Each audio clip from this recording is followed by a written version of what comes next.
to The Deep Dive, where we unpack the most important topics to get you well-informed fast. Glad to be here. Today, we're diving into something pretty big happening in Tanzania, a really landmark announcement. Yeah, it definitely seems that way. On August 7th, 2025, the Bank of Tanzania, the BOT, put out this public notice. And it looks like it's signaling a really fundamental shift in how microfinance is going to be overseen there. That's right. It's not just some small regulatory update. We're talking about the introduction of a guided self-regulatory approach for Tier 2 microfinance service providers. Okay, so that's the official term. It is. And today we're going to try and unpack why this is happening now, what it really means for financial inclusion over there, and this new, much bigger role for the industry associations. Right. So let's set the scene a bit. When we say Tier 2 microfinance service providers, who exactly are we talking about? Good question. So these aren't your big commercial banks, and they're not the really informal village savings groups either. Think of them as specialized non-deposit taking credit institutions. Mm-hmm. Basically, they're set up to provide financial services to people, small businesses, that often get missed by the traditional banking system. Got it. And the key players in this whole regulatory shift? Well, obviously the Bank of Tanzania, the central bank, Yeah. but crucially also two big industry associations, TAMFI, that's the Tanzania Association of Microfinance Institutions, JMFI? and TMAU, the Tanzania Microfinance Institutions Union. These names might not be familiar to everyone listening, but they're about to become really important. Right. So maybe give us a bit of background. How did microfinance even start in Tanzania? Sure. It really got going around 1995, mostly through SACCO savings and credit cooperatives. SACCOs, yeah. Exactly. And also various NGOs, non-governmental organizations. They were the sort of early pioneers. Right. And it quickly became a really vital tool, for financial inclusion, trying to tackle poverty. And did it work? Were there noticeable impacts? Oh, definitely. You saw, for instance, a real boost for women-owned businesses, which is huge. And it created jobs, especially out in the rural areas. So a positive story overall, but I guess that growth caused some problems. You mentioned this new approach. Precisely. That rapid growth, it was great on one hand, but it created this regulate as you grow problem. Regulate as you grow. Explain that a bit. It's basically when a sector, especially a vital one like microfinance, grows so fast that the existing ways of overseeing it just can't keep up.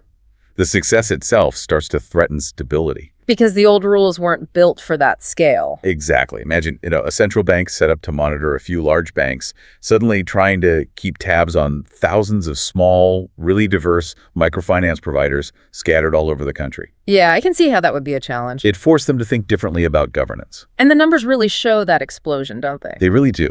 Back in 2020, there were maybe only 200 licensed Tier 2 providers. Just 200. Fast forward 5 years to February 2025. That number jumped to 2,450. Wow. And it didn't stop there. By July 2025, just a few months later, it was over 2,600. That's more than a 12-fold increase in 5 years. Exactly. That kind of speed, well, it completely outpaced the BOT's ability to directly supervise everyone effectively. And I imagine that gap led to some real issues on the ground for the people using these services. Absolutely. That growth spurt, it exposed some major gaps in consumer protection. Like what? Well, we saw reports of things like inadequate disclosure of lending terms, so people not really understanding what they were signing up for. Okay. Hidden fees, confusing term. Yeah, and high effective interest rates, sometimes really high. Plus, reckless lending, where loans were given out without properly checking if people could repay. Which leads to Over-indebtedness. a really worrying trend. Families ending up taking out new loans just to pay off the old ones, trapped in debt. That's the opposite of what microfinance is supposed to achieve. Exactly. It got so bad, there was this widespread negative public perception that some of these smaller outfits basically existed just to defraud people. That's toxic for an industry built on trust. Absolutely devastating. It's like finding out your bank vault is made of cardboard, as you said. It shakes the whole foundation. And it wasn't just the consumers at risk, was it? Were there bigger systemic worries? Yes, definitely. These issues created broader vulnerabilities. The whole sector became more susceptible to, financial irregularities. And it became a target for fraudsters and even money launderers. So the cracks were really starting to show. They were. And adding to all that, the regulators themselves, like the BOT, were facing their own challenges. Capacity constraints, basically. Not enough people, not enough resources to keep up. Pretty much. And there was also this gap identified. a gap between the need for skilled financial professionals in the sector and the actual supply of people with those skills. So multiple problems piling up. Fast growth, consumer issues, systemic risk, regulator capacity. It sounds like something had to give. Exactly. The Bank of Tanzania was at a crossroads. How do you regulate this vital but sprawling and complex sector? And their answer was this guided self-regulation idea, GSRI. That's the one. And this is where it gets really interesting because it kind of redefines how oversight works. So how did it officially start? It kicked off with a Memorandum of Understanding, an MOU, signed back on July 2nd, 2025. Okay.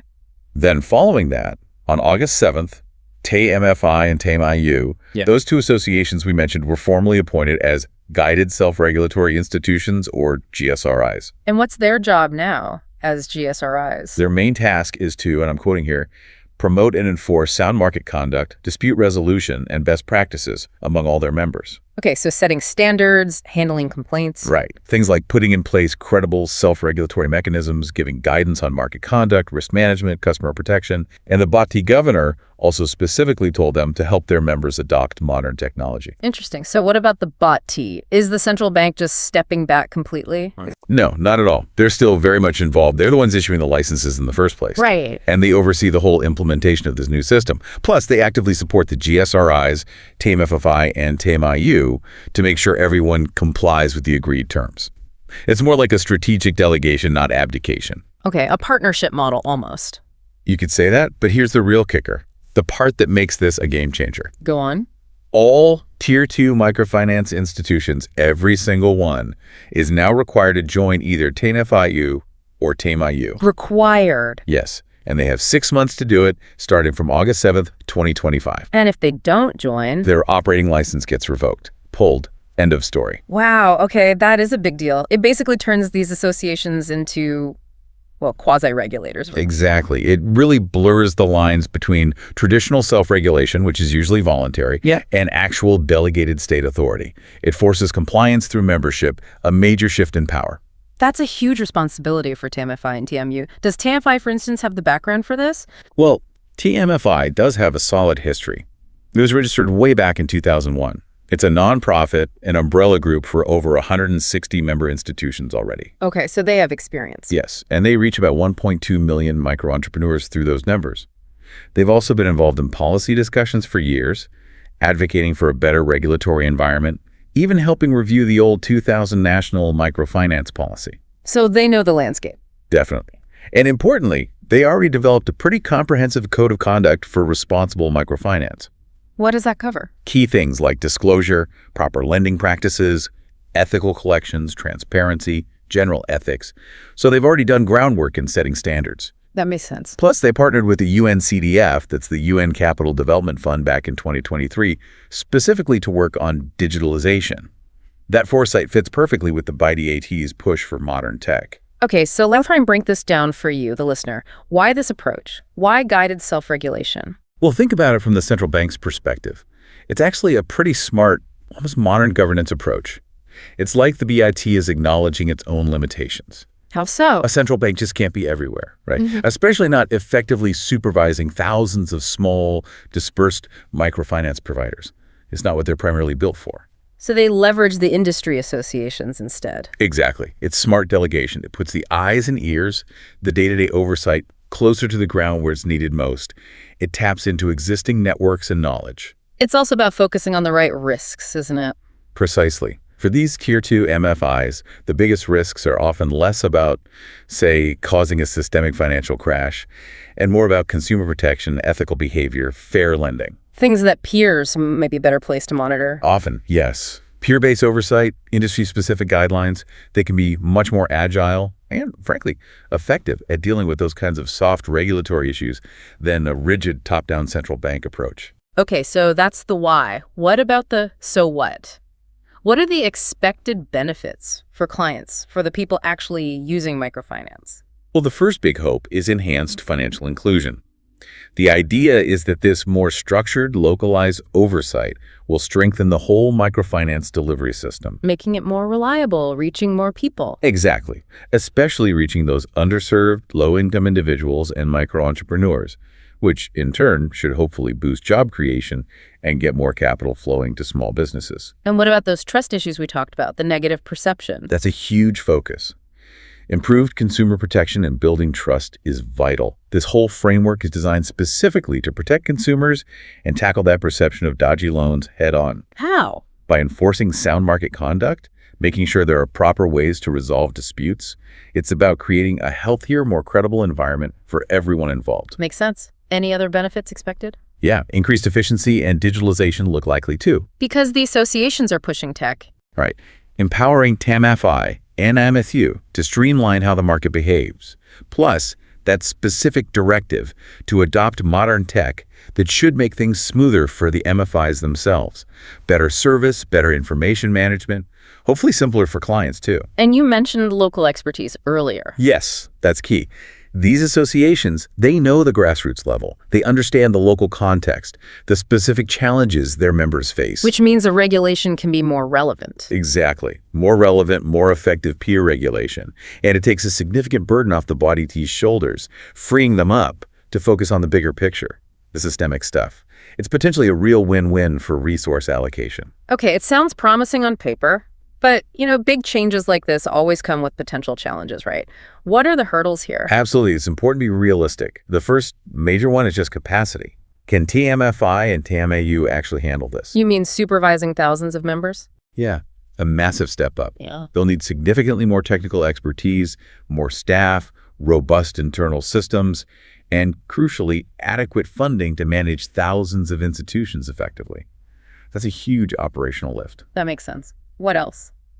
Well, there's always the classic issue of independence versus industry capture. The risk that the regulator gets too close to the industry it's regulating. Exactly. Since these are industry associations now acting as quasi-regulators, is there a risk they might start prioritizing their members' interests over the broader public good, over consumer protection? So the BECT's continued oversight is really crucial there. Absolutely critical to mitigate that risk.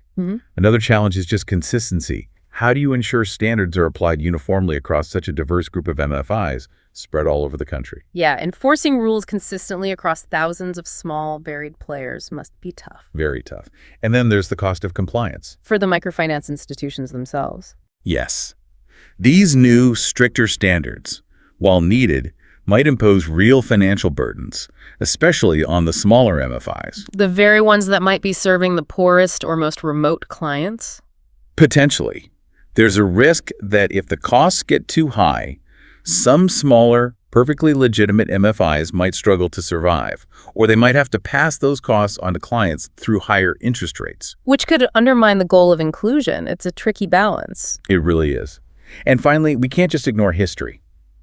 Meaning? Well, Tanzania's financial sector has faced challenges in the past, like political interference sometimes, or impractical rules like interest rate caps that actually ended up hurting sustainable growth. Yeah. Need to make sure those kinds of things don't creep back in and derail this positive move. Right. So quite a few potential bumps in the road, but how has the news been received so far? What's the initial reaction? Encouragingly, it seems largely positive, at least initially. The leaders at TANFI and TAMIMU have publicly stated they're ready to take on these new responsibilities. That's good. And the BOT. The Bank of Tanzania isn't just sitting back. They're actively encouraging all stakeholders, the MFIs, the public, to support this shift. And they're backing it up with practical help. Like what? Well, things like running educational programs for, I think, 2,000 MFI providers. And they have this microfinance certification program by August 2024. It had already graduated over 200 people. So building capacity. That sounds proactive. Any signs from the market itself? Yes, and this is quite telling. The number of new applications for Tier 2 licenses has surged. Really? Yeah, it apparently jumped from an average of maybe 7 or 8 per week up to 18 to 20 per week. So more people want in under the new system. It suggests the market sees this new regulatory framework as creating a more stable, maybe more attractive environment to operate in. That's a pretty strong vote of confidence, I'd say. Okay, so summing up, it's a major shift driven by rapid growth and the need for better oversight and consumer protection. It leverages industry bodies in a novel way, has clear potential benefits, but also faces real challenges around capacity, independence, and cost. That's a good summary. It's a bold experiment in regulatory innovation. So here's something for you, the listener, to think about as we wrap up. This Tanzanian model of guided self-regulation. Could it be more than just a local solution? Where are you going with this? Well, think about it. This idea of shared responsibility, adaptive governance, leveraging industry expertise because direct state